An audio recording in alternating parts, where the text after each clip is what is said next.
Bon, voilà, là, je ne m'attarde pas là-dessus. Donc, Bolder-Jacquier, bon, je pense que beaucoup de personnes de naturopathes connaissent le Bolder parce que c'est vraiment, vous allez le comprendre, c'est l'outil de base du naturopathe.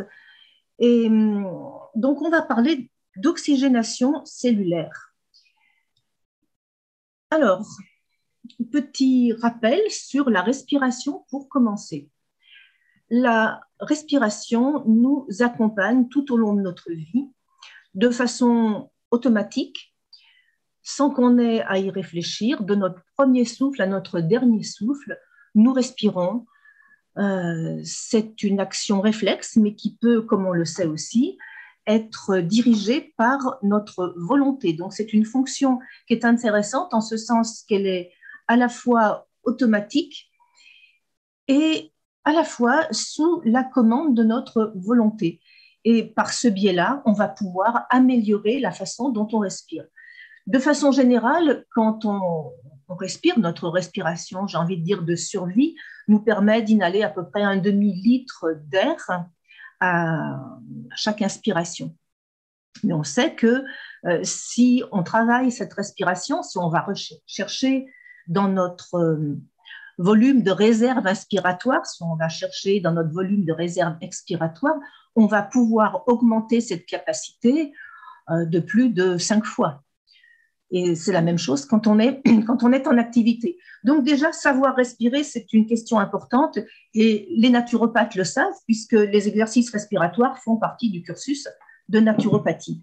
Et voilà, il est important de pouvoir transmettre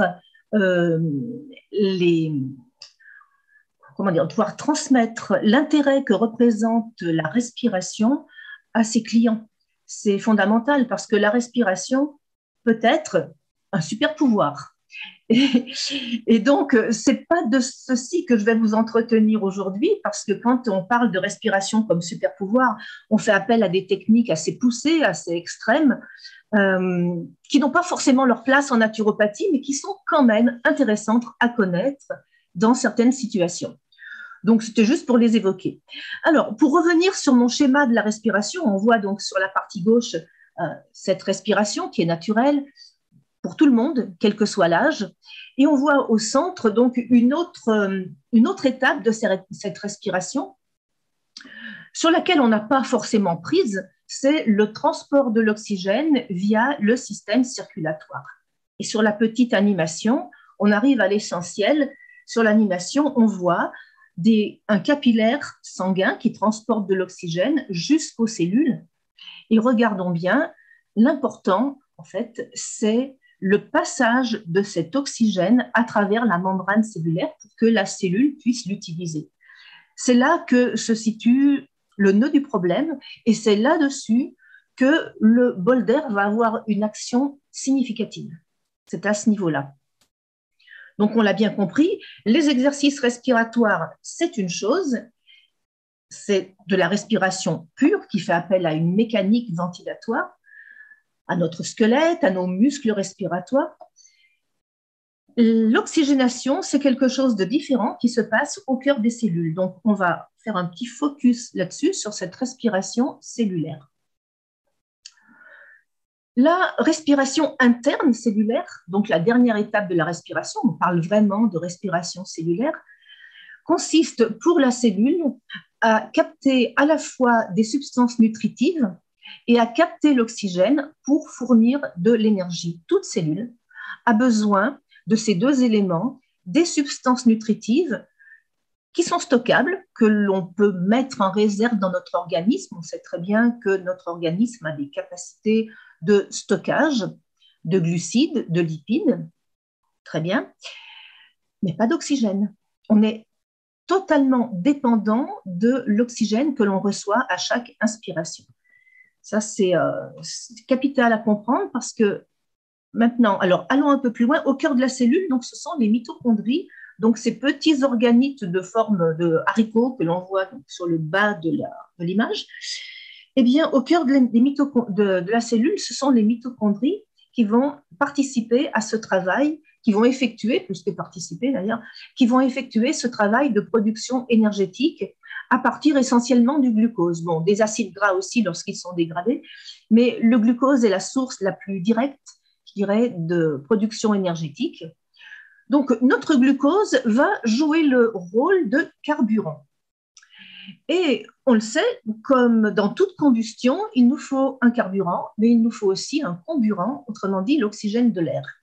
Et ça, Lavoisier l'avait très bien compris, le savant en fait, qui a déterminé, qui a défini les propriétés de l'oxygène, eh bien, c'était Lavoisier au XVIIIe siècle. Et Lavoisier a très bien mis en évidence les deux aspects de l'oxygène, c'est-à-dire d'une part sa capacité à effectuer une combustion, donc à nous délivrer de l'énergie, mais d'autre part à oxyder. Et on entend cette capacité-là dans le terme d'oxygène. L'oxygène oxyde. Et une oxydation, c'est une dégradation. Tout de suite, j'ai envie de préciser ce point. L'oxygène est indispensable à la vie. On ne peut pas se passer d'oxygène, mais le taux d'oxygène est de 21% dans l'air ambiant. Et ça semblerait être le cas depuis des milliards d'années, depuis la formation de la vie sur Terre, de la vie aérobie sur Terre. Ce taux ne varie pas. C'est un taux qui reste constant, bon, sauf en altitude où l'oxygène se raréfie sous l'effet d'une pression atmosphérique qui est moins forte, mais il n'empêche que partout, en toutes circonstances, même dans les zones polluées, les plus polluées, le taux d'oxygène ne varie pas. Donc, on a ce taux d'oxygène qui est le taux d'oxygène idéal pour les êtres vivants à la surface de la Terre. Ce qui signifie qu'augmenter le taux d'oxygène de façon artificielle peut parfois être utile dans des cas extrêmes, dans des pathologies respiratoires notamment, ou des accidents de plongée ou autres, mais augmenter le taux d'oxygène est une véritable agression pour l'organisme. Donc tout l'enjeu, c'est de maintenir un taux d'oxygénation idéal.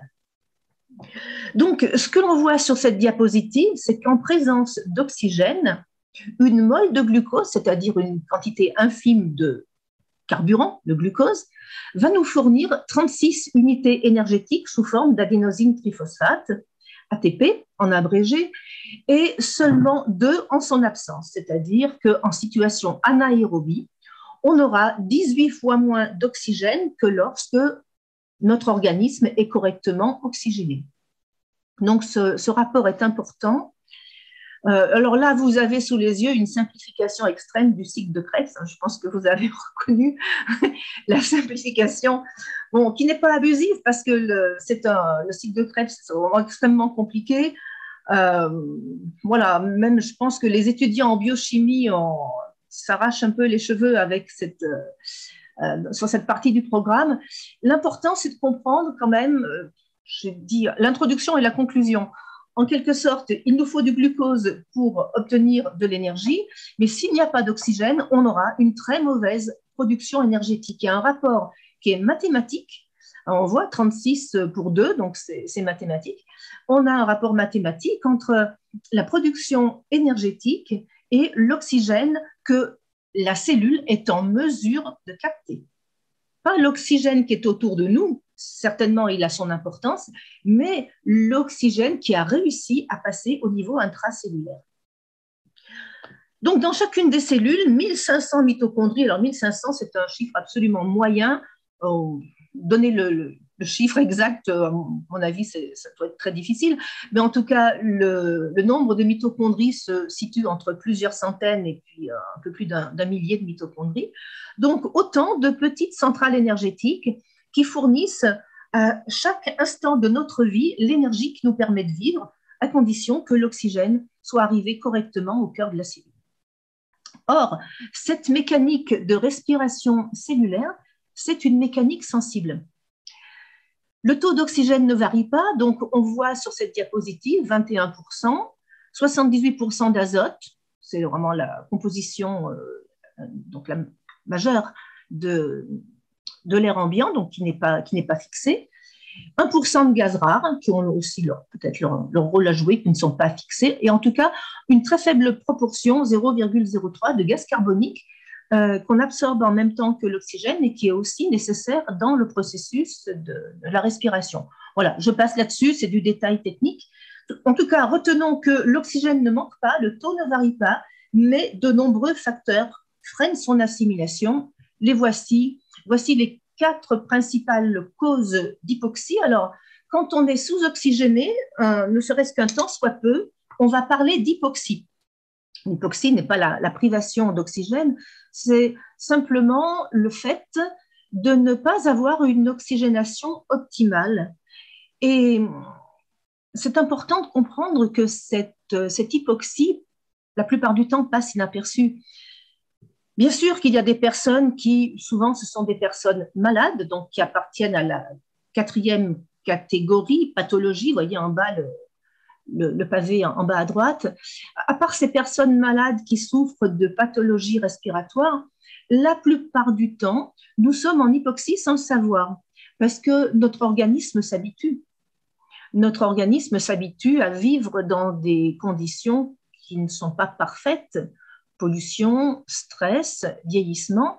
Alors, tous ces facteurs, à leur manière, vont empêcher l'oxygène d'être pleinement actif ou pleinement utilisé par l'organisme. Quelques exemples très rapidement, pour ce qui est, par exemple les polluants. Les polluants peuvent freiner l'assimilation de l'oxygène si on pense à des polluants grossiers comme des poussières, des fumées. Alors les poussières peuvent être d'origine naturelle ou pas. Pensons tout simplement à ces nuages de sable saharien qu'on a eu tout récemment, il y a peut-être un peu plus d'un mois de ça. Donc la France a été recouverte de poussière jaune. On l'a respirée. Elles ont couvert les rues, cette poussière jaune a couvert les rues, les voitures. Mais bien sûr qu'on a un système de filtration au niveau de nos voies respiratoires, on est d'accord. Mais on en a quand même respiré un petit peu. C'est la même chose pour la fumée du tabac, pour toutes les poussières en fait qui sont en suspens dans l'atmosphère. Elles vont tapisser nos alvéoles pulmonaires d'un film imperceptible, mais pour ceux qui ont vu déjà des radios de poumons de fumeurs, on voit très bien cette espèce d'opacification sur le poumon qui est due au goudron, en fait, au résidu de la cigarette. Voilà, et c'est vrai aussi dans certains métiers, je pense souvent à certaines professions qui exposent ceux qui travaillent à la respiration de poussière et le masque n'est pas forcément suffisant pour ça. Voilà, bref. Donc les polluants peuvent être grossiers, mais ils peuvent être aussi très, très fins, passer inaperçus. Le plus sournois, c'est le monoxyde de carbone, qui est un gaz absolument indétectable, qui n'irrite pas les voies respiratoires, qui n'a pas d'odeur et qui est quand même la cause de nombreuses intoxications chaque année, par le fait de systèmes de chauffage généralement mal entretenus ou mal réglés. Donc ces pollutions, nous vivons dedans de toute façon, que l'on soit citadins ou ruraux, nous vivons dedans en permanence, notre organisme s'y habitue, on sent simplement la différence au moment où on y échappe. Si par exemple on va en vacances à la mer ou à la montagne et qu'on a la chance de respirer un air pur, là on se met à respirer à plein poumon, à prendre de grandes bouffées d'air parce qu'on sent automatiquement que ça nous fait du bien et automatiquement on sent aussi que notre forme n'est pas la même, qu'elle est bien meilleure. Mais après, le corps se remet dans le bain, enfin dans le bain entre guillemets, puisque c'est un bain dont on se passerait bien. Mais quand on retrouve nos conditions, on reprend notre mode de vie habituel et notre organisme est mal oxygéné d'une façon qui est imperceptible, mais qui va causer des dégâts à la longue. Alors pour le stress, très rapidement, le stress, moi je vois trois causes principales pour expliquer que le stress sous oxygène. La première, déjà, c'est la posture, c'est la respiration courte, c'est le diaphragme bloqué, c'est nos muscles respiratoires qui sont spasmés, qui ne fonctionnent pas correctement. C'est l'attitude souvent crispée. C'est aussi les émotions fortes qui font que l'on va avoir le souffle coupé, on va retenir notre souffle sous le coup d'une colère, d'une peur ou d'un stress chronique. Franchement, posez-vous la question, est-ce que ça ne vous est pas arrivé de vous sentir en apnée lorsque vous avez un travail urgent à terminer? je peux vous assurer que personnellement, je réponds oui. Ce qui est bien, c'est de s'en rendre compte. Se rendre compte qu'on se met tout seul, on bloque sa respiration quand on a une urgence quelconque. Et si cette urgence est chronique, eh bien, on va être voilà, très, très mal oxygéné pendant plusieurs heures. Si on doit donc achever un travail important dans l'urgence et dans le stress. Autre raison pour laquelle le stress limite la respiration, c'est la relation stress-cerveau, rumination mentale, anxiété. Notre cerveau est le plus gros consommateur d'oxygène, en toute proportion gardée, hein, puisque le cerveau, c'est 2% du poids du corps et c'est 20% des besoins en oxygène. Si nous ne savons pas mettre notre cerveau au repos, se décontracter, rêvasser, penser à autre chose, méditer aussi, dans le meilleur des cas, on va on va puiser beaucoup dans nos réserves d'énergie et donc d'oxygène. La rumination mentale, les soucis, l'angoisse, l'anxiété sont de gros facteurs de sous-oxygénation. Et moi, je l'ai observé, mais directement avec des personnes que j'ai croisées qui étaient malheureusement dans des situations d'harcèlement moral au travail. Donc, au travail, on passe de nombreuses heures. Et quand on passe plusieurs heures par jour dans une situation tendue, on est sous-oxygéné. Et c'est des personnes que j'ai vues donc, faire une séance de bol d'air, qui sont venues, que j'ai vues effectuer leur première séance de bol d'air. Et c'est des personnes qui ont eu comme un léger tournis, en fait, quand elles ont fait leur séance, parce que leur organisme était sous-oxygéné, et notamment au niveau cérébral, de façon dramatique. Puisque je m'adresse à des professionnels de santé, des naturopathes qui connaissent le bol d'air, donc je vous parle tout de suite de cet aspect-là. La petite sensation d'ivresse que l'on peut avoir quand on fait une première séance de bol d'air. Donc, je m'éloigne un petit peu de mon sujet du moment, mais c'est important que j'en parle. Souvent, les personnes disent « Ah, c'est agréable, mais ça m'a un peu fait tourner la tête. » Donc, il y a trois raisons possibles. Soit la personne a respiré trop fort. Or, quand on fait une séance de bol d'air, on oublie sa respiration. On met son nez devant la corolle de respiration, on respire normalement. Donc, ce n'est pas parce que c'est agréable et que ça sent bon qu'il faut prendre de grandes bouffées d'air. Au contraire, on garde une respiration naturelle, faute de quoi on peut avoir le tournis. Ou alors, la personne est restée trop longtemps devant l'appareil. On commence toujours par les doses les plus courtes et ensuite on rallonge le temps de séance. Ça peut être ça. Ça peut être oui, ça peut être ça. Et ça peut être aussi donc un état d'hypoxie cérébrale important, soit pour une raison pathologique, et je l'ai vu avec la maladie de Lyme. Les personnes atteintes de cette pathologie ont généralement un taux d'oxygénation au niveau cérébral très bas. Et le fait du bol d'air, donc par ce décalage, puisqu'on ramène une meilleure oxygénation rapidement, en quelques minutes, ce décalage va créer une sorte d'ivresse. Et donc, ça peut être aussi la sous-oxygénation cérébrale due au stress. Donc, je reviens à mon exemple des personnes extrêmement stressées pendant de nombreuses heures dans la journée parce que très mal à l'aise dans leur milieu professionnel, par exemple. Voilà en gros donc pour le stress. Alors le stress, si j'ai encore un troisième facteur, puisque je vais essayer d'être complète. Vous savez, notre système circulatoire est, comme d'autres fonctions, sous la commande du système nerveux autonome. Aussi, enfin, en tout cas, il est sensible aux messages relayés par le système nerveux autonome. Et quand on est en état de stress, tout notre système vasculaire va avoir tendance à se spasmer.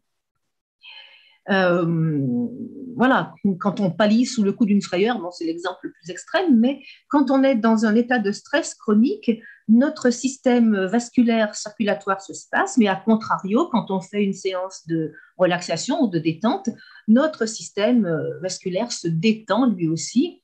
On peut d'ailleurs avoir des hypertensions dues uniquement au stress, ce qui fait comprendre que ce système circulatoire qui permet d'acheminer l'oxygène à travers les capillaires qui sont les voies de circulation les plus fines, à partir du moment où il est spasmé, il va s'opposer à une bonne diffusion de l'oxygène.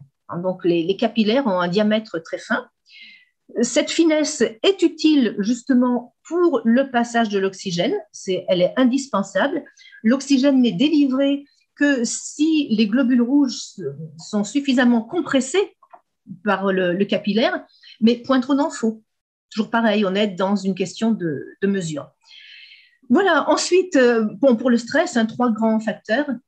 J'ai insisté là-dessus parce que nous sommes tous soumis au stress actuellement. Le vieillissement, là, c'est un phénomène physiologique. On sait très bien qu'à mesure que notre organisme vieillit, les fonctions se font moins bien. Nos cellules sont moins performantes et on peut observer une courbe décroissante, y compris dans les capacités cellulaires à capter correctement l'oxygène, comme tout phénomène de vieillissement à partir de l'âge de 20 ans. Voilà, c'est comme ça. Ça me permet juste d'insister sur le fait que en dehors de toute pathologie, en dehors de tout état de santé dégradé, maintenir une bonne oxygénation en dépit de l'avancée en âge est important pour les seniors. Donc, personnellement, je conseille l'acquisition d'un bol d'air à toute personne qui entame sa seconde partie de vie. Voilà, en hygiène de vie et en dehors de tout problème de santé particulier. Enfin, les pathologies. Les pathologies vont freiner bien souvent l'assimilation de l'oxygène. Alors, ce serait beaucoup trop long à détailler. Je vais simplement vous citer des pathologies qui ont un effet direct sur l'oxygénation et d'autres qui ont un effet indirect. Je m'en tiendrai à ça. Et pour les personnes qui ont besoin de plus de renseignements, je conseille de visiter la base de données PubMed, c'est en anglais. Vous entrez le terme hypoxia et vous aurez une foule d'articles, il y a plus de 170 000 références sur le sujet de l'hypoxie et notamment sur l'hypoxie en relation avec les pathologies quelles qu'elles soient. Donc juste deux exemples pour faire court. Pathologie directe, donc toutes les pathologies respiratoires, qu'elles soient d'origine infectieuse, bactérienne, ou par exemple les apnées du sommeil, d'origine mécanique. Il y a un problème sur le trajet de l'air à un niveau quelconque, soit au niveau des voies aériennes, soit au niveau des voies basses et des poumons. Forcément, s'il y a un problème sur la sphère respiratoire, on sera mal oxygéné. Cause indirecte, une insuffisance cardiaque, par exemple, ou une anémie. Et là, on en revient à notre rapport étroit entre le sang et l'oxygène. Une insuffisance cardiaque, c'est-à-dire un cœur qui est faible, qui est fatigué, qui pulse mal le sang dans l'organisme, va mal oxygéner l'organisme. Et une anémie, par exemple, anémie, taux de fer insuffisant, on sait que c'est sur l'hémoglobine, donc ce sont les sites ferriques qui captent l'oxygène. Sur chaque globule rouge, il y a 4 sites, très précisément, qui permettent de capter l'oxygène. Donc la fixation de l'oxygène se fait sur le fer du sang. Quand la fixation est totale, on dit que la saturation est parfaite et on la mesure avec un oxymètre de pouls, une petite pince qu'on met au bout du doigt. Et quand on manque de fer dans le sang, inévitablement, on manque de transporteurs, on manque de sites pour fixer cet oxygène. Donc, on est mal oxygéné. Voilà. Donc, je m'en tiens à ça, je ne vais pas plus loin et PubMed pour les personnes qui veulent en savoir plus à ce niveau-là. Alors, j'ai imagé l'hypoxie et ses conséquences sous la forme d'un cercle vicieux. On appelle ça le cercle vicieux de l'hypoxie. On part d'un état d'hypoxie. Alors, souvenez-vous, le rapport 36/2 en ce qui concerne l'ATP, dont on a parlé tout à l'heure. Quand on est en état d'hypoxie, on n'est pas en mesure de produire le maximum d'énergie au niveau cellulaire Donc, il y a un manque d'énergie au niveau cellulaire qui va retentir inévitablement sur leur fonctionnement. Les cellules fabriquent de l'énergie, mais elles l'utilisent en premier lieu pour elles-mêmes, pour leur propre survie, mais également pour leurs fonctions spécifiques. Et là, c'est important parce que une cellule qui est mal oxygénée, elle va passer en mode survie. Ça, alors, dans le pire des cas, à des degrés divers, bien évidemment. Mais cette cellule va peiner, elle va travailler, elle va continuer à effectuer ses fonctions, mais en sous-régime.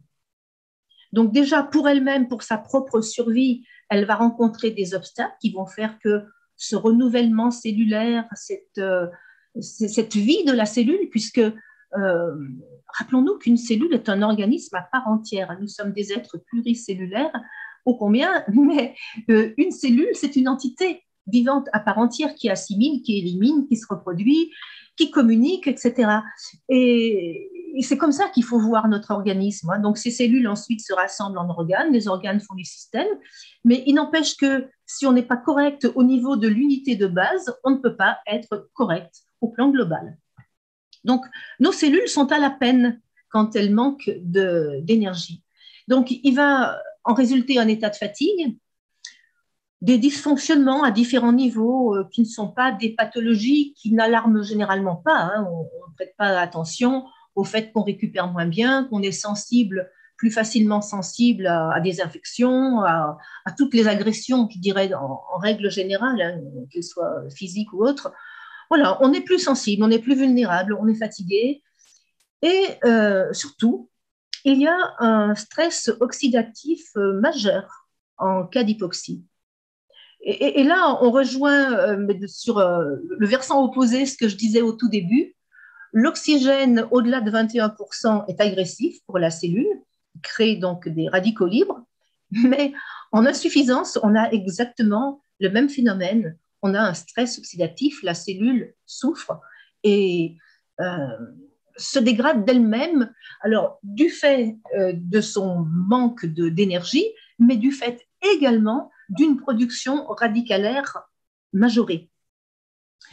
Et à la longue, à mesure que le temps passe, à mesure que les années passent, avec le vieillissement cellulaire, s'installent des troubles véritables qui évoluent vers des pathologies qui elles-mêmes entretiennent l'hypoxie. Voilà, donc pour moi, il est important en tant que naturopathe, et j'ai vraiment une vision globale des choses, il est important quand on se trouve face à une personne qui ne va pas bien, de penser toujours aux fondamentaux, le réglage par les fondamentaux. Et le premier de ces besoins, c'est l'oxygène. Évidemment, on va penser hygiène alimentaire, on va penser un minimum de mouvement, d'exercice physique, on va conseiller à la personne de marcher, d'aller s'aérer, etc., si elle le peut. On va lui conseiller d'apporter des conseils sur la gestion de son état mental, de ses émotions, etc., etc. Mais l'oxygène est le premier besoin. 3 minutes sans respirer, 3 jours sans boire, 3 semaines sans manger. Donc, il est important de rétablir une bonne oxygénation, d'apprendre à respirer. Donc, que faire face à une personne qui ne va pas bien? C'est facile. C'est gratuit, en tout cas, pour les exercices respiratoires. Pour le bol d'air, on verra tout à l'heure que c'est un investissement intelligent. Mais en tout cas, focalisons quand une personne ne va pas bien sur le rétablissement à la fois d'une bonne respiration et d'une bonne oxygénation. Bonne respiration à travers des exercices très simples, prendre conscience déjà de sa respiration, savoir faire des respirations complètes, donc avoir une idée précise de son mode respiratoire, à quel niveau, quelle est l'amplitude, quel est le volume, quel est le lieu de ma respiration, quel est le rythme de ma respiration, puisque une respiration se définit selon ces 3 paramètres-là, son volume ou amplitude, son lieu, elle est haute, elle est médiane, elle est basse ou elle est complète, et puis son rythme. Et pour ceux qui ont envie qui sont un peu plus assidus, en dehors des respirations complètes qu'on peut tous faire facilement et en conscience, bien sûr qu'il y a la cohérence cardiaque, que je trouve un incontournable, mais qui demande une certaine régularité. La cohérence cardiaque est très efficace, mais dans la régularité. Donc, rétablir une bonne oxygénation, l'exercice respiratoire et bol d'air.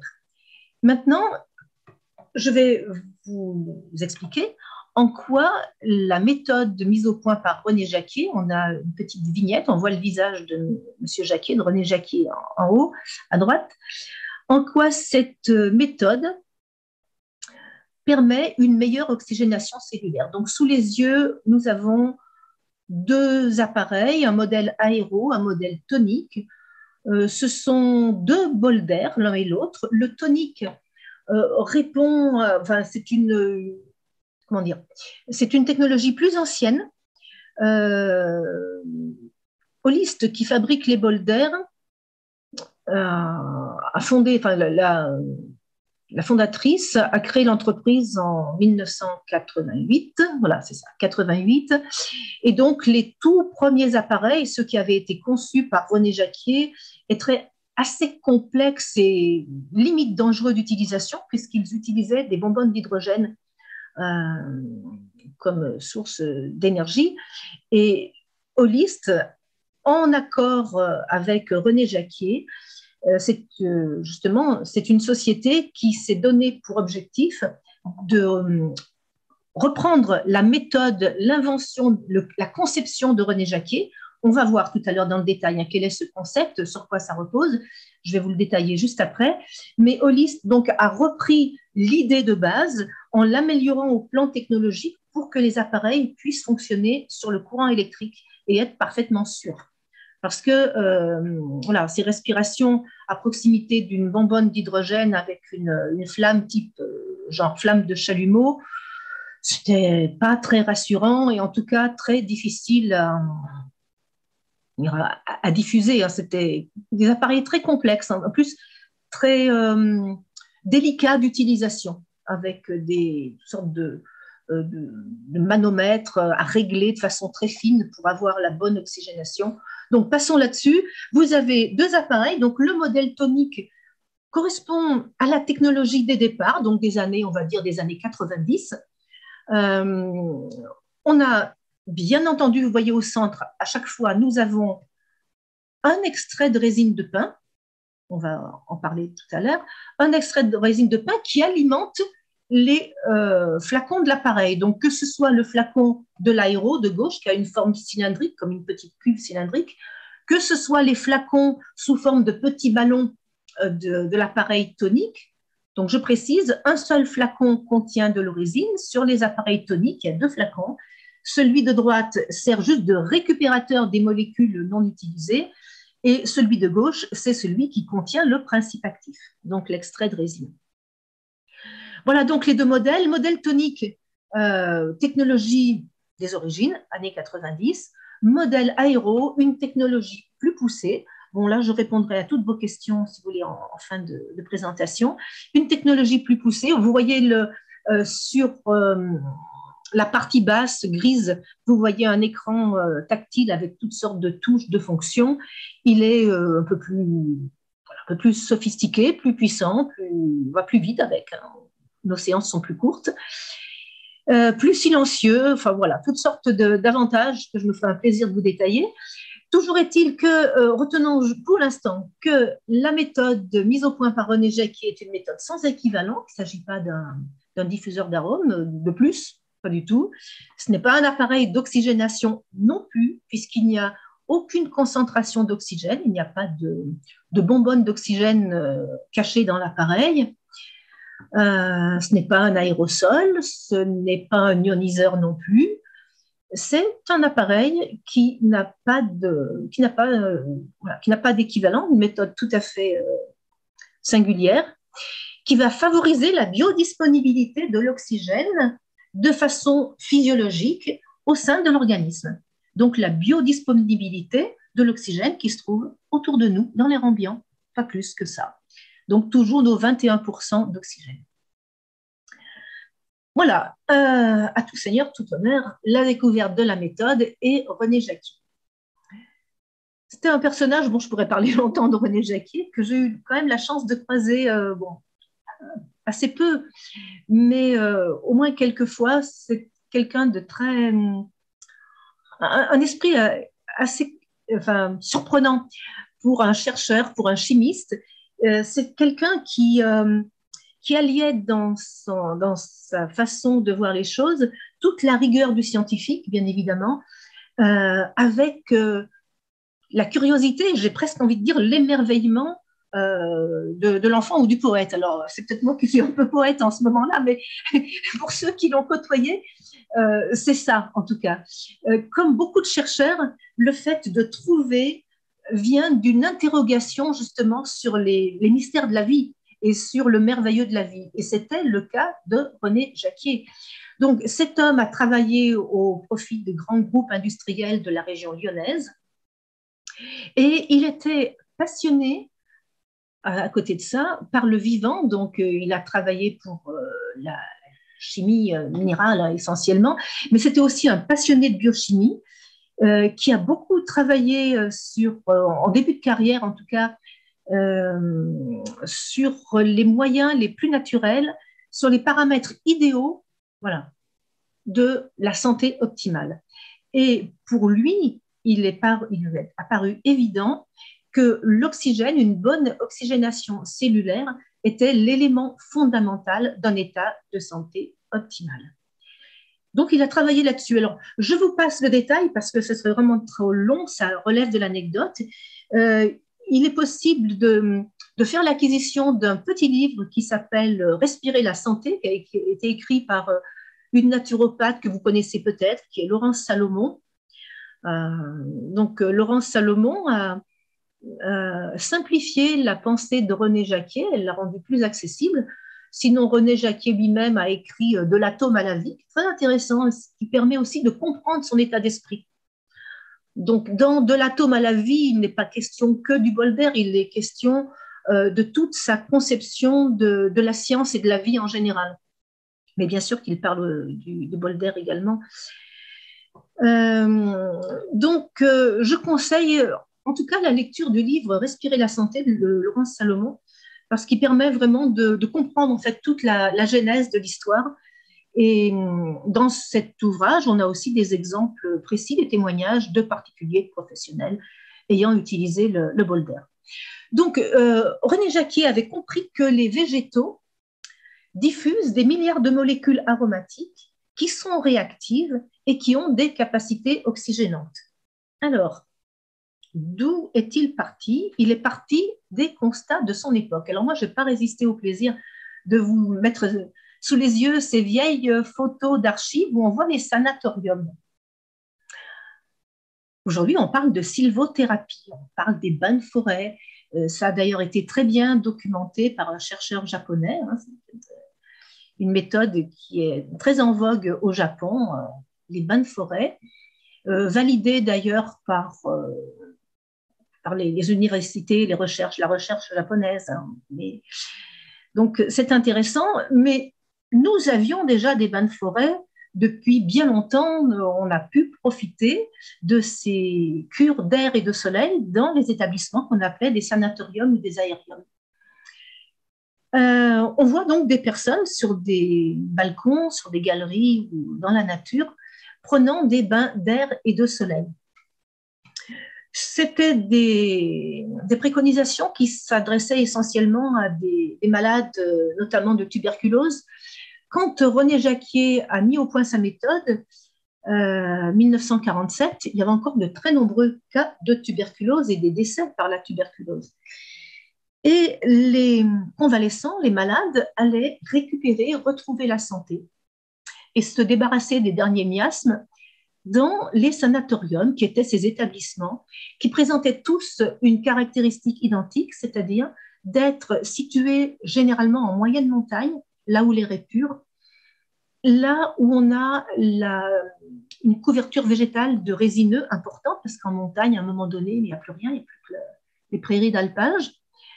Donc, dans ces zones de moyenne montagne, sur le versant ensoleillé de la montagne, la plupart du temps se trouvaient donc ces établissements de soins. Et on savait, peut-être pas toujours pour quelles raisons très précises, mais on savait en tout cas que l'air avait des propriétés curatives dans certains lieux. Et ça n'a pas échappé à René Jacquier, qui a compris que si les sanatoriums se trouvaient dans des endroits bien spécifiques, avec un ensoleillement et une couverture végétale particulière, c'est qu'il y avait une raison précise. Il a étudié d'autres travaux scientifiques, notamment ceux de certains Berthelot, sur la térébenthine, parce que qui dit résineux dit substance aromatique, dit résine, et la térébenthine n'est rien d'autre que le résultat de la distillation de la résine. Donc, comment faire pour obtenir les bénéfices de cette oxygénation très particulière qu'on va retrouver dans les forêts de pins quand on n'est pas dans une forêt de pins? C'était tout l'enjeu de René Jacquier, c'était d'arriver à obtenir ces bénéfices-là de façon non aléatoire, parce que ce que je n'ai pas encore dit, c'est que dans les forêts de pins, on a une transformation naturelle des molécules végétales en transporteurs d'oxygène qui s'effectue dans des conditions climatiques quand même bien précises. Donc, pour retrouver des conditions climatiques à l'identique de façon régulière, on ne peut pas se contenter du bon vouloir de la nature, et on n'a pas tous la possibilité de passer de séjourner sous des forêts de pins non plus. Donc, il fallait trouver le moyen d'obtenir ces bénéfices-là à domicile. Déjà, la première chose, c'était d'utiliser les effluves aromatiques que l'on trouve dans les forêts de pins chez soi. D'où l'idée d'utiliser la térébenthine. Alors, ça porte le nom de térébenthine, il n'y a pas de, il ne faut pas s'en effrayer. On a un principe actif de qualité qui est un extrait de pin maritime landais, Pinus pinaster très précisément, parce que Pinus pinaster n'a pas de molécules allergisantes. Les résineux sont tous oxygénants, que ce soit le mélèze, le sapin, l'épicéa, le cèdre, peu importe. Les résineux sont oxygénants. Certains contiennent, la plupart en tout cas, contiennent des delta-3-carènes qui sont irritants pour les bronches. Donc, prudence quand on respire directement un extrait d'un résineux. Prudence, ça peut faire tousser, ça peut irriter les bronches. Donc, la seule térébenthine qui puisse se vanter d'être de qualité médicinale, officinale ou médicinale, c'est la térébenthine de Bordeaux, c'est celle du pin maritime. Alors, bien évidemment, cette térébenthine, il y a térébenthine et térébenthine, donc on va voir un petit film tout à l'heure. C'est pas parce qu'elle vient de Pinus pinaster qu'elle est forcément inoffensive. Ça dépend aussi de la façon dont elle a été récoltée. Est-ce qu'elle a été récoltée de façon industrielle pour faire une térébenthine industrielle, ou est-ce qu'elle a été récoltée de façon artisanale et respectueuse pour en faire un produit de santé? C'est toute la différence. Donc, on va voir ensemble quelque chose de très intéressant. Vous avez une térébenthine de qualité exceptionnelle. Holist a relancé dans les Landes la récolte de résine qu'on appelle le gémage, qui était une activité qui était tombée dans l'oubli pour des raisons économiques, parce que la térébenthine industrielle, pour le coup, là je parle de térébenthine industrielle qui avait fait l'âge d'or de la région des Landes il y a de nombreuses années. Cette térébenthine industrielle française, qui avait de nombreuses applications dans l'industrie, a été concurrencée par la térébenthine de l'étranger, plus abordable. Donc, terminé pour la récolte de la térébenthine industrielle. En revanche, il y a un très bel avenir pour la récolte de la térébenthine médicinale. Et c'est ce que Holist a donc relancé dans les Landes il y a quelques années. Donc, jusqu'au milieu du XXe siècle, une des activités économiques principales de cette région des Landes, c'était le gémage, c'est-à-dire la récolte de résine. Mais cette activité demandait beaucoup de main-d'œuvre et donc économiquement, ce n'était pas viable. Il fallait regratter l'arbre régulièrement, récupérer la résine dans ses petits pots. Et donc, aujourd'hui, une nouvelle société a décidé de relancer le gémage, mais avec une nouvelle technologie. C'est de la résine qu'on récolte. La résine est produite par le pin, c'est un moyen de protection de l'arbre. La récolte dure environ 3 mois et demi en faisant 6 blessures dans la saison. Il y a une pâte qu'on a conçue, non nocif à l'environnement, qui sert d'activant et de retardateurs pour éviter que le pain cicatrise trop vite. Sinon, le pain cicatrise en une journée ou 2 jours et on serait obligé de revenir trop souvent sur le même pain. Avant, et encore aujourd'hui, au Portugal, au Brésil, en Chine, ils mettent un activant à base d'acide sulfurique qui est très nocif pour l'environnement. Donc, ah oui, quand même, ça tient ça. Oui. Et alors, c'est un produit à base de quoi? C'est un acide organique à base d'argile. D'accord, ça c'est secret, je ne dis pas. Il ne faut pas confondre la sève et la résine. La résine est produite uniquement par des résineux, comme ces pins maritimes. Elle est composée d'essence de térébenthine et de colophane. Cette résine est appelée la gemme et les récoltants des gémeurs. Alors, je mets une poche sur chaque blessure. On va revenir régulièrement sur le même pain pour faire une nouvelle blessure. On récolte la gemme en vase clos et du coup, cette gemme reste propre et en même temps, on a moins d'évaporation des essences de térébenthine. Et ça, surtout, l'essence de térébenthine, c'est le produit noble. Voilà, c'est notre produit qu'on cherche à valoriser. Alors, pour remplir une poche, on met environ 3 mois et demi pour obtenir 3,4 kg en moyenne par pain. Voilà, j'ai fait le premier gémage de ma vie. Facile.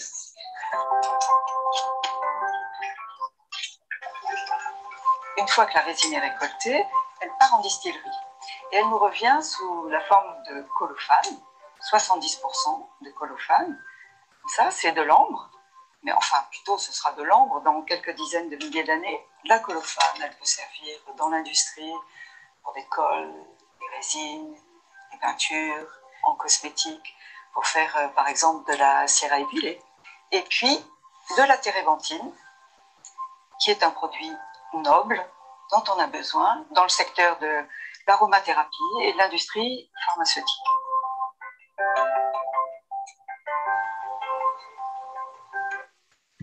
Voilà, donc pour le principe actif, alors j'ai considéré qu'il était bon de s'arrêter un peu là-dessus parce que j'ai remarqué bien souvent que les utilisateurs qui ne connaissent pas le bol d'air ont une sorte de mouvement de recul quand sur la bouteille ils lisent le terme de térébenthine. Ça fait peur à pas mal de monde. Il y a beaucoup de personnes qui se disent allergiques à la térébenthine. C'est souvent, parfois des peintres, des artistes peintres, qui utilisent une térébenthine, mais qui n'est pas la térébenthine de Bordeaux. Et voilà, qui a certainement été récoltée, produite différemment, ou à partir d'une variété différente d'arbres, c'est possible. Toujours est-il que certaines personnes disent ça me donne mal à la tête, je ne supporte pas. Et pire que ça, il y a dans les grandes surfaces, même la térébenthine pure gemme n'est pas une térébenthine naturelle, mais pire que ça, il y a l'essence de térébenthine. Alors, si on fait l'amalgame entre essence de térébenthine, térébenthine pure gemme, térébenthine en général et térébenthine médicinale, bien évidemment, on ne comprend plus rien et on se fait peur.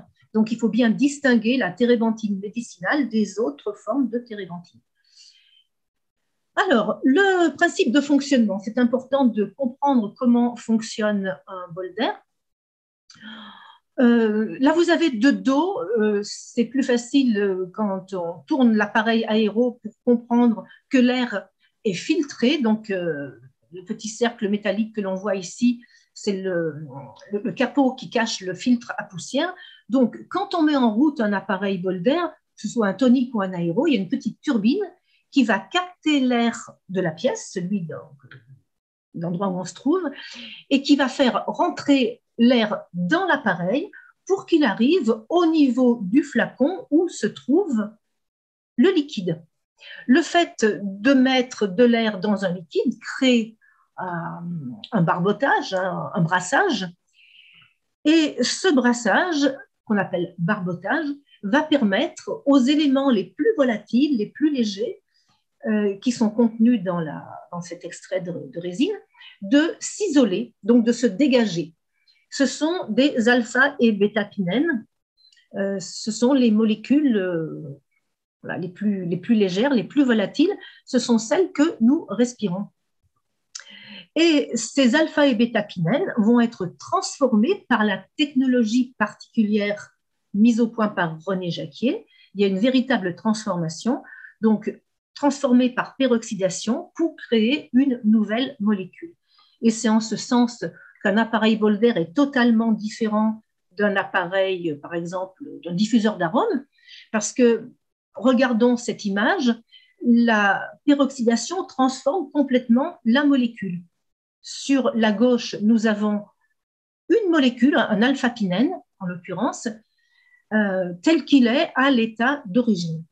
La peroxydation, donc image de droite, consiste à faire en sorte que la double liaison de cet alpha-pinène s'ouvre pour pouvoir capter une molécule d'oxygène. Donc, on voit bien là les deux petits atomes d'oxygène qui sont venus se greffer sur le pinène. Et donc, c'est ce nouveau composé qu'on va retrouver à la sortie de la corolle de respiration du bol d'air, qu'on respire et qui passe dans le sang. Donc, nous avons ici le fameux transporteur d'oxygène qui va nous donner ce catalyseur qui permettra à l'oxygène d'être beaucoup plus assimilable par l'organisme. Donc, voilà, je pense que pour l'instant, je pense que c'est bon. Alors, si quand même deux raisons pour lesquelles notre catalyseur, donc image de droite, est un transporteur d'oxygène, parce que bon, c'est bien, on voit un transporteur, mais comment agit-il dans l'organisme? De deux façons essentiellement. Au moment de l'aspiration, notre hémoglobine va avoir beaucoup plus d'affinité pour cet ensemble-là, oxygène plus pinène, que pour l'oxygène tout seul. Ce qui signifie que la saturation va être meilleure. Quand je parlais saturation sur les sites ferriques tout à l'heure, eh bien c'est de ça qu'il s'agit. Notre saturation sera meilleure, notre sang va mieux capter l'oxygène à partir du moment où il se trouve associé à cette molécule de pain. C'est comme ça. Ensuite, une réaction va se produire avec le sang qui va rendre notre oxygène beaucoup plus mobile, beaucoup plus assimilable. Vous savez que l'oxygène voyage sur le sang, mais que seule une fraction de l'oxygène voyageant sur le sang se délivre aux cellules. La plupart du temps, il y a un taux important d'oxygène qui fait le tour de l'organisme. Eh bien, grâce à la présence des pinènes dans l'organisme, l'oxygène va se diffuser d'une façon beaucoup plus fine, beaucoup plus mobile, beaucoup plus assimilable par la cellule. C'est une réaction chimique qui se produit avec la protéine sanguine. Voilà, il n'y a pas d'autre explication à donner. Mais en tout cas, c'est important de comprendre qu'au départ, on a une meilleure capture de l'oxygène à l'inspire et qu'au moment du transport sanguin, la diffusion se fait mieux au niveau de chaque cellule. Donc, si je résume les bénéfices de la peroxydation sur les pinènes, on voit bien que les pinènes ont des propriétés naturelles. La térébenthine, en l'occurrence, qui est utilisée, a des propriétés antiparasitaires, révulsives, désinfectantes. À l'état naturel, pour faire simple, cette térébenthine, à l'état naturel, elle a essentiellement des capacités qu'on va ressentir comme étant désinfectantes, anti-infectieuses et aussi antispasmodiques pour les propriétés essentielles. Quand elle est peroxydée, elle augmente ses capacités. Alors, simplement, peroxydation, ça fait parfois un peu froncer les sourcils à certaines personnes. Alors, en effet, la peroxydation est généralement défavorable aux molécules, végétales en particulier, mais enfin aux molécules de façon générale. Mais il y a toujours des exceptions à la règle. Et parmi les molécules végétales, il y en a deux qui gagnent à être peroxydées. Eh bien, c'est la térébenthine et une, alors j'ose pas la prononcer parce que j'écorche chaque fois le mot, Chomulgras ou Cholmougra. Non, Chomulgras. Je crois que c'est Chomulgras. C'est une huile végétale du sud-est asiatique, pardon. Et je crois savoir qu'en Inde, on met cette huile essentielle dans des grandes jarres totalement exposées au soleil et à l'air pour qu'elle se peroxyde et qu'elle soit encore meilleure. Voilà, mais c'est les deux exceptions connues. Donc généralement, on va éviter de peroxyder une huile végétale ou une huile essentielle. Mais pour le pain, au contraire, il a une réaction supérieure, supplémentaire, Donc, il conserve toutes ses propriétés d'origine, mais il en acquiert de nouvelles. Alors, anti-inflammatoire, c'est très, très intéressant. On a, avec les sessions respiratoires Bolder, une action anti-inflammatoire globale sur l'ensemble de l'organisme. Donc, c'est précieux aussi, notamment au niveau de la production de radicaux libres aussi, hein, puisque l'inflammation produit énormément de radicaux libres.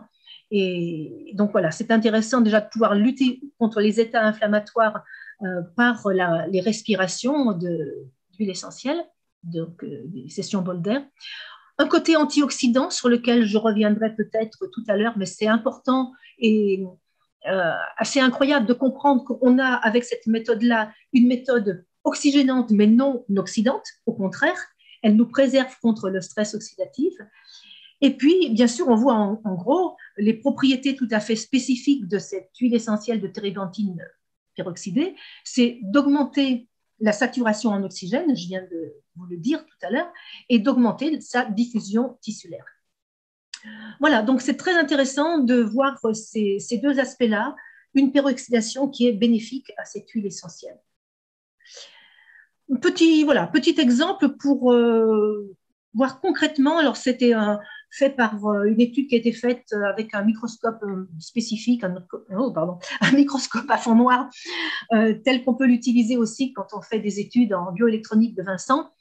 Avant Bolder, donc on a une personne qui n'est pas en très bonne santé, c'est les 3 colonnes de gauche. Avant Bolder, on voit des cellules sanguines complètement agglutinées, un sang très mal oxygéné. Et après 6 minutes, alors sur un modèle tonique, sur le modèle de base, le plus simple, eh bien, on voit tout de suite la différence.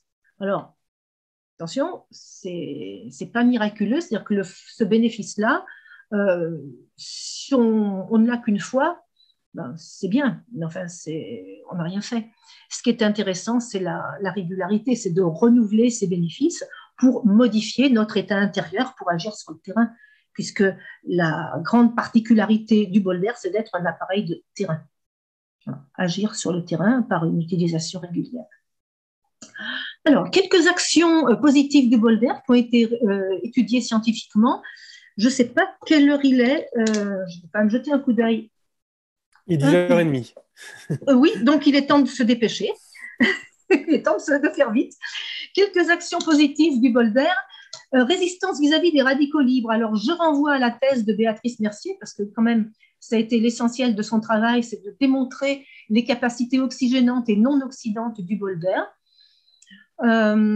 Régulation du métabolisme, alors voilà, qui intéresse bien tous les naturopathes, puisqu'on agit sur l'ensemble des métabolismes. Si vous vous souvenez du cercle vicieux de l'hypoxie, imaginez le cercle vertueux d'une oxygénation équilibrée, en fait. On va aider nos cellules à mieux fonctionner dans leur ensemble. Donc, ce que Madame Mercier a étudié particulièrement, c'est la diminution des protéines glyquées, donc ce qui est intéressant, enfin, particulièrement pour les personnes diabétiques qui ont des taux de protéines glyquées inquiétants, mais on est tous, on fabrique tous des protéines glyquées, c'est-à-dire une transformation des protéines qui s'associe à des sucres pour créer un déchet particulièrement néfaste pour l'organisme. Donc, diminution des protéines glyquées par un usage régulier. Béatrice Mercier, toujours, je l'ai dit, résistance vis-à-vis des radicaux libres. Professeur Cristofaro, aide et accompagnement contre l'obésité, c'est-à-dire qu'on va obtenir une perte de poids de qualité. Donc, c'est un endocrinologue, le professeur Cristofaro, qui a travaillé sur l'obésité, groupe témoin, groupe Bolder. Donc, dans sa clinique, bien évidemment, tout le monde perd du poids. La perte de poids est identique sur les deux groupes, mais le groupe Bolder a conservé beaucoup plus de masse maigre. Et ça, c'est extrêmement important. Donc, perte de poids de qualité. Oxygénation du sportif. Donc, une étude a été faite notamment par Andrea Lino sur des nageurs. Et puis, effet positif sur les mitochondries. Quoi de plus important que les mitochondries, puisque dans la médecine du futur, je pense qu'il y a des études passionnantes qui vont tourner autour de la santé mitochondriale. Et on sait qu'une bonne oxygénation, enfin en tout cas une oxygénation équilibrée est indispensable pour la santé des mitochondries. Donc je passe un peu vite. Vous pouvez trouver ces études sur le site Holist, donc www.holist.com.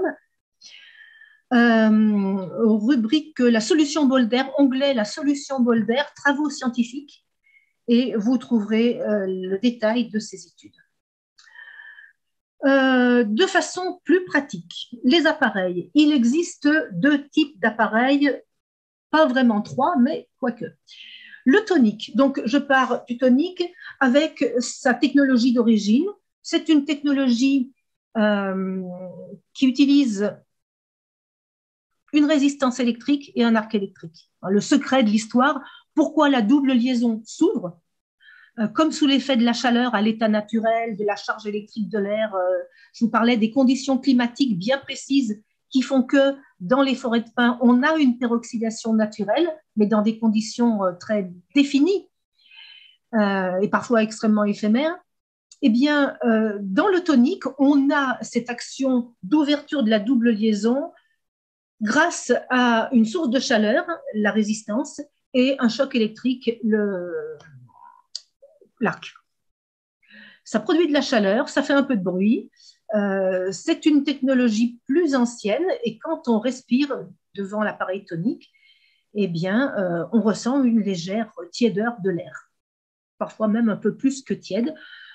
L'air tiède, je me plais à le répéter, est excellent pour la sphère respiratoire, donc ce n'est pas un inconvénient, mais certaines personnes préfèrent de très loin respirer un air frais. Et la technologie aéro permet de rafraîchir cette molécule une fois qu'elle a été transformée, peroxydée. Donc l'appareil aéro, il y a l'aéro 2, donc on voit une personne qui met juste son nez. Alors vous voyez, la bonne distance, c'est ça devant la corolle de respiration. La bonne distance, c'est quelques centimètres, pas plus, pas moins. Et donc on a l'aéro 2, donc un appareil plus sophistiqué. Sa technologie ne fait plus appel à un arc et à une résistance, mais à un système de gaz sous tension, un système plasma que je ne pourrais pas vous décrire plus que ça. Enfin bref, c'est une petite pièce à travers laquelle nos effluves vont passer et 100% des molécules sont peroxydées. C'est-à-dire, ce qui explique que l'appareil aéro est plus puissant, il n'y a aucune molécule de pin qui échappe à cette peroxydation. Et l'aéro 2 passe, c'est un appareil, comme vous voyez, qui peut être utilisé en total libre service avec une carte dans des grands centres sportifs, par exemple, ou dans des thalassos, dans des spas. Quand il y a beaucoup de passages, on peut proposer une carte à la vente et la personne vient effectuer ses séances en totale autonomie. Voilà, ce qui est intéressant. Après, un thérapeute en cabinet n'a pas forcément besoin d'un aéro 2 passe. La question sera de savoir tonique ou aéro 2. C'est plutôt entre ces deux modèles que le praticien va devoir basculer, faire son choix. Quelques précautions. Femme enceinte, allaitante, enfant de moins de 36 mois, on le sait, c'est la règle pour toute huile essentielle. Alors, même si dans le bol d'air, on la respire en quantité infime, mais vraiment infime, à tel point que je fais parler d'huile essentielle à l'état gazeux et non pas à l'état liquide sous forme de micro-gouttelettes. Dans un diffuseur d'arômes, vous avez des micro-gouttelettes, même si elles sont quasiment invisibles, mais c'est le cas dans un diffuseur d'arômes. Dans le bol d'air, vous pouvez avoir des lunettes et rester devant votre appareil. Vous n'aurez pas la moindre trace de gras sur vos lunettes, donc c'est à l'état gazeux. Toujours est-il que la législation est la législation, donc voilà, pas de bol d'air pour cette catégorie de personnes. Attention aux épilepsies terpènes dépendantes, évidemment, c'est une forme particulière d'épilepsie. On respire des terpènes, donc c'est une contre-indication absolue. Épisode de convulsion, on est dans exactement le même registre. Allergie à la térébenthine, évidemment, même si la térébenthine du pin des Landes est parfaitement tolérée par tout le monde, ça ne signifie pas que certaines personnes sont intolérantes, comme à tout. Donc, voilà, intéressant de pouvoir tester. Traitement immunosuppresseur. Alors, par précaution, là, Hollis ouvre un peu le parapluie, mais en tout cas, quand il y a un traitement par immunosuppresseur suite à une greffe d'organes, on ne va pas utiliser le bol d'air par précaution, parce qu'on améliore le fonctionnement de toutes nos cellules sans exception, cellules immunitaires comprises. Donc, on est content. En règle générale, on est ravi d'avoir un système de défense renforcé. Mais quand il faut tenir sous contrôle ce système de défense, parce qu'il y a un traitement immunodépresseur à cause d'une greffe d'organes, pour éviter un rejet de greffe, évidemment, on n'utilise pas le bol d'air. Et bien évidemment, le bol d'air ne remplace pas les traitements habituels, cela va de soi. Alors, quelques conseils pratiques sur la qualité du composé, parce que là, c'est quand même essentiel. Notre produit, on le voit ici sur la gauche, est totalement fluide, transparent. On doit maintenir sa qualité. Donc, l'appareil aéro nous signale à quel moment il est géré électroniquement, donc il va calculer le temps d'utilisation du liquide et il va nous signaler à quel moment vider et remplacer ce liquide. Sur l'appareil tonique, c'est une surveillance visuelle en fait. Dès que le liquide commence à être moins transparent et qu'il jaunit à peine, il faut le renouveler. Oui, parce que c'est une méthode antioxydante à condition que le composé ne soit pas oxydé. Voilà, donc ça c'est important. La bouteille ouverte se conserve 1 an et la bouteille non ouverte 3 ans à l'abri de la lumière et de la chaleur dans un placard, pas au froid, surtout pas au réfrigérateur, dans des conditions normales. L'individualisation, principe cher aux naturopathes, il n'y a pas de posologie avec le bol d'air. On commence par les séances les plus courtes, on écoute son ressenti et on augmente progressivement. C'est important, la notion d'adaptation, de phase d'adaptation, de progressivité. Donc, on y va par étapes. Au bout de plusieurs jours ou de plusieurs semaines, on arrive à son régime de croisière.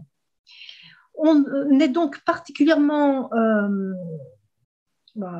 attentif quand on appartient à un profil réactif comme les asthmatiques, les spasmophiles, les terrains allergiques, les hyperthyroïdiens ou les personnes très sensibles, c'est-à-dire ceux pour qui il faut toujours de microdoses pour obtenir un maximum d'effet.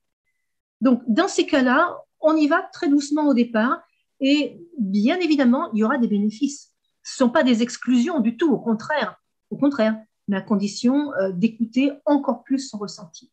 Et puis, par principe, les enfants, les personnes très âgées ou toute personne très affaiblie va y aller très doucement au départ. Et en tout cas, vraiment adapter la pratique à son besoin personnel. La régularité, c'est une règle d'or.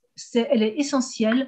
Une séance bol d'air de temps en temps, c'est bien, c'est comme une séance de sport de temps en temps, ça ne va pas nous transformer. Pour agir vraiment en profondeur, il faut de la régularité. Il n'y a que sur l'état émotionnel, sur le système nerveux, qu'une séance ponctuelle puisse avoir un effet palpable immédiatement. Sur notre physiologie, il faut des cures. Il faut procéder par une pratique régulière, c'est-à-dire des séances courtes, plusieurs fois par jour, au moins 2 fois, encadrer la journée, matin et soir. Au minimum 3 fois par semaine, ça peut être 7 jours sur 7, c'est très bien, c'est bien d'en faire une habitude de vie. Moi, je pense même que c'est le mieux. D'oublier ce bol d'air de temps en temps. Si on part en vacances, il ne faut pas se focaliser dessus, il ne faut pas en faire une béquille, surtout pas. C'est quelque chose qui est précieux, mais il ne faut pas rentrer dans une dépendance psychologique ou physique. En tout cas, il n'y a pas de phénomène de dépendance physique, mais psychologiquement, se dire si je n'ai pas mon bol d'air, je suis fichu, mais ça n'a pas de sens. Au contraire, les pauses sont très bénéfiques et l'organisme réagira d'autant mieux à la reprise. Mais j'insiste sur une régularité d'ensemble, tout au long de l'année. Donc, soit par cure bien régulière, donc je vais faire peut-être 1 mois sur 2 ou, je ne sais pas, plusieurs trimestres, 2 fois 3 mois dans l'année, pourquoi pas aussi, ou bien je vais en faire un petit peu en continu tous les jours. Voilà, toute l'année, en prévention ou en accompagnement de tout traitement, et non pas en substitution, tout traitement, j'insiste. Chaque fois que l'organisme est bousculé et sollicité, et franchement, je conseille au minimum une location d'un bol d'air chaque fois qu'une personne envisage une opération, une intervention chirurgicale en pré- et post-opératoire. Voilà. Chaque fois qu'il y a eu un gros choc physique ou émotionnel, pour les citadins, c'est de l'hygiène de vie de base. Et puis, selon la saison, vous voyez, selon la saison, il n'y a pas que l'automne et l'hiver saisons auxquelles on se sent plus fragile et plus vulnérable que le bol d'air peut être utilisé. Au printemps, beaucoup de personnes se plaignent justement d'allergies suite à l'hiver, de baisse de régime, d'allergies qui démarrent au printemps. Et en été, les pics de chaleur pour les périodes de canicule qui malmènent le cœur pour les personnes âgées notamment, et aussi pour les étudiants en période d'examen, c'est fabuleux. Et vraiment, je dirais sur le stress et sur la consommation d'énergie au niveau cérébral et les besoins que notre cerveau peut avoir en bonne oxygénation quand on fait des études, je suis assez intarissable sur le sujet parce que c'est ce qui m'a sauté aux yeux quand j'ai commencé à faire du bol d'air. Je me suis dit, si j'avais connu quand j'étais étudiante. C'était ma première réaction. Voilà, on peut aussi utiliser l'appareil bol d'air, je termine un peu là-dessus, peut-être pour prévenir certaines questions. Est-ce que c'est dangereux ou au contraire intéressant quand on est atteint de cancer? C'est intéressant. C'est intéressant. On est juste prudent, on n'utilise pas le bol d'air quand on a des rayons, quand on a des séances de rayons, parce que notre organisme est plus réceptif à tout, c'est-à-dire que on va, oui, c'est ça, rendre notre organisme plus réceptif. Donc, on suppose que quand il y a un traitement par rayon, on ne fera pas de bol d'air pendant la durée du traitement. Sinon, au contraire, avec grand bénéfice, les cancers ayant tendance à se développer sur des terrains asphyxiés, c'est au contraire une très bonne préconisation. J'en termine avec Holist quand même, avec la société qui fabrique ces appareils depuis plus de 30 ans. Donc, on voit la petite vignette de droite, eh bien, c'est le siège social, donc il ne manque pas de charme. C'est une vieille bâtisse qui se situe en Saône-et-Loire, du côté de Paray-le-Monial, pour les personnes qui connaissent. En tout cas, ce n'est pas très loin de Roanne. Au bord de la Loire, donc. C'est une PME qui a maintenant plus de 30 ans. Outre le fait que Holist fabrique les appareils bol d'air dans ses ateliers, Holist, donc, comme vous l'avez vu tout à l'heure, est aussi axé depuis un peu plus d'une dizaine d'années sur la récolte de résine de pin des Landes. Et sur la valorisation de ces deux produits, puisque vous avez vu, outre la résine qui sert au bol d'air, vous avez vu la colophane, une espèce d'ambre en devenir. Et il y a de nombreuses applications actuellement, de nombreuses recherches autour de cette colophane qui est produite aussi par le pin. Voilà quelques chiffres, 30 000 particuliers équipés, donc, et puis à peu près 11 000 professionnels de santé. En tout genre, hein, professionnels de santé, ça va du médecin à la chambre d'hôte qui veut apporter un plus à ses clients de passage. Donc, tous ceux qui s'intéressent à la santé de près ou de loin. Voilà, en tout cas, je pense avoir tenu à peu près le chrono. Je vous remercie pour votre attention et je vous invite à visiter le site Holist, www.holist.com, et pour ceux qui sont parisiens, de passer à la boutique où vous pouvez faire essayer les appareils, parce qu'en parler c'est bien, mais les tester c'est mieux. Donc évidemment, il y a le système de location, on peut toujours louer un appareil pour une durée d'1 mois.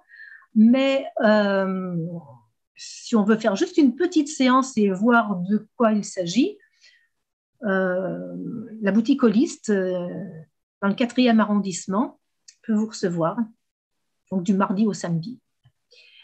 Voilà, n'hésitez pas à passer dans cette boutique ou en tout cas à visiter le site et puis je réponds à vos questions. Merci Sylvie. Pour l'instant, il n'y a pas de questions, mais j'ai eu un petit souci d'enregistrement d'art. Je te demanderais de te représenter, s'il te plaît, parce que voilà, il y a eu un petit souci. Donc, si tu pouvais te présenter en quelques mots et nous redire un peu qui tu es. Je me présente maintenant. Ouais, s'il te plaît. D'accord. Donc voilà, je suis Sylvie Robrayan, je suis naturopathe de formation et je pratique la naturopathie d'une façon qui m'est assez personnelle, c'est-à-dire assez peu en cabinet. La consultation classique, non, mais l'éducation à la santé, oui, beaucoup. Beaucoup, pour faire comprendre à quel point la prévention est essentielle et à travers ne serait-ce que l'application des fondamentaux. Les fondamentaux de la naturopathie, donc l'hygiène alimentaire, l'hygiène émotionnelle et neuropsychique, la gestion de nos émotions, de nos pensées, la qualité de nos pensées, et puis le mouvement et l'exercice physique en général. Ce mouvement m'a amené aussi, bien sûr, à travailler la respiration, parce que la respiration, le mouvement sans respiration, je ne connais pas, ça n'existe pas. Tout mouvement, tout exercice physique, tout sport adapte la respiration au geste. Et pour ce qui me concerne, je pratique et je fais pratiquer la danse biodynamique, qui est une forme de danse qui est basée sur la dynamique respiratoire. Tout part du plexus. Voilà, c'est une danse qui est très libre, qui permet la créativité, qui n'est pas chorégraphiée d'avance, qui permet l'expression personnelle, donc très intéressant aussi au niveau de la découverte de soi, parfois de la gestion de ses émotions aussi, et puis surtout la pratique de la respiration dans la joie et le mouvement. Voilà, ça c'est ma pratique. Donc les fondamentaux, pour moi, c'est la base, et je n'envisage pas comment on peut aider quelqu'un à mieux se porter si on ne commence pas par travailler les bases. Voilà. Donc, bon, pour être simple, je n'ai pas utilisé ou étudié de très près la micronutrition. Ce n'est pas mon domaine. Je sais que beaucoup de clients viennent en recherchant des solutions à travers quelques gélules. Ce n'est pas ma façon de faire. Voilà. Merci Sylvie. Donc on a une question d'Estelle qui demande quel est le prix moyen d'une séance de bol d'air? Oui, merci pour cette question. Le prix moyen d'une séance de bol d'air se situe autour de 6 euros. Alors je dis autour de 6 euros. Bon, je vais donner là les tarifs qui sont pratiqués à la boutique parisienne. Ce que font les thérapeutes équipés du bol d'air, c'est que la plupart du temps, ils s'inspirent de ce tarif. Mais il n'y a aucune obligation à cela. Donc, la séance individuelle, 6 euros. Bien sûr, les séances découvertes, là où les 2-3 maximum premières séances sont offertes. Il est important que les personnes puissent découvrir sans se sentir piégées d'une façon quelconque. Alors, pourquoi je dis ça? Ça me fait penser à une chose. C'est le rapport entre le temps passé devant l'appareil et le coût d'une séance. C'est très important d'en parler. Et merci donc à Esther de poser la question. Une séance est très courte. Elle peut être d'une 1 ou 2 minutes sur un aéro, de 3 minutes pour une séance de découverte sur un tonique. Et à l'unité, on peut demander 6 euros. Donc déjà, on se demande pourquoi. En fait, les bénéfices d'une séance, ce n'est pas sur une durée de 1 ou 2 minutes que ça se calcule, c'est sur plusieurs heures. Mais ça, évidemment, le client ne le sait pas forcément, mais il faut savoir que les bénéfices se prolongent dans le temps pendant au minimum 2 heures et très certainement 3-4 heures. Mais 2 heures, ça a été mesuré de façon très, très précise, on le sait, au moins 2 heures. Donc, voilà, le coût, c'est pour plusieurs heures de bénéfices. Ceci dit, la plupart du temps, vu que la régularité est indispensable, les personnes vont prendre un forfait de 10 ou 20 séances. 10 séances, je dirais que c'est un peu une proposition, entre guillemets, commerciale pour que le client, encore une fois, ne se sente pas ficelé et se dise oh, « j'ai acheté 20 séances, est-ce que je vais faire mes 20 séances ?» Voilà. Donc, on propose une carte de 10 séances pour 40 euros, ce qui nous ramène donc le coût de la séance à 4 euros. Et on propose également en boutique à Paris un forfait de 20 séances pour 70 euros, donc 3,50 euros la séance. Il n'y a pas de limite de validité dans le temps à cette, à cette carte. Et donc, le client peut en profiter aussi longtemps que la carte n'est pas épuisée. Mais attention, ce sont les séances rapprochées, c'est-à-dire au moins à raison de 3 fois par semaine, qui vont donner les meilleurs résultats. On va pouvoir parler de cure à condition d'être régulier à raison au moins de 3 fois par semaine. Donc, privilégions quand même les cartes de 20 séances pour autour de 70 euros, 3,50 euros la séance. Et si on possède un appareil aéro avec carte, la petite carte que vous avez vue qui ressemble à une carte bancaire, le montant, alors on va parler du coût à la minute, pour le coup, le prix raisonnable se situe autour de 1,50 € la minute. Donc, le praticien va programmer une carte de 30 ou de 60 minutes. Il peut programmer des cartes comme il veut. Ça peut être de 12, de 33, mais peu importe, puisque l'appareil permet de programmer les cartes minute par minute. Mais pour faire simple, on va proposer au client 30 ou 60, pas compliquer les choses, et on va, en fonction de sa clientèle, en fonction de l'endroit où on se trouve, on va proposer des séances avec des cartes dont le coût de la minute sera de à peu près 1,50 €. Ça peut être 1, ça peut être 2, éventuellement. OK. Super, merci. Après, ce sera la dernière question parce que moi, après, j'ai un rendez-vous dans quelques minutes.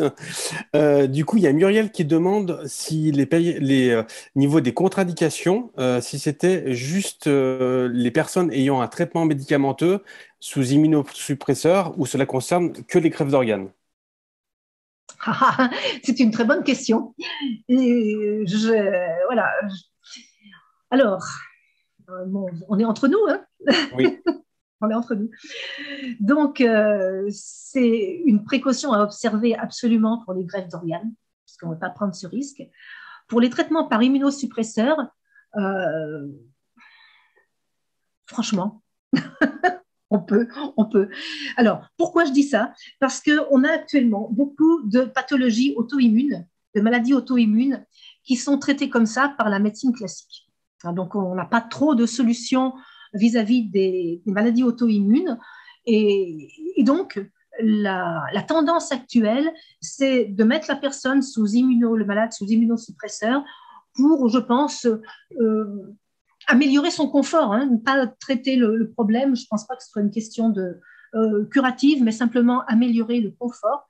Or, la pratique du bol d'air n'accentue en aucun cas les symptômes des personnes atteintes de maladies auto-immunes. Au contraire, il y a une réduction notable de l'inflammation qui va apporter un énorme confort. Et là, je me base uniquement sur des témoignages. Il n'y a pas d'études scientifiques particulières, mais je me base sur les retours des personnes parce que, en fait, ce traitement par immunosuppresseur pour des pathologies auto-immunes, je ne sais pas, mais moi, il me semble relativement récent.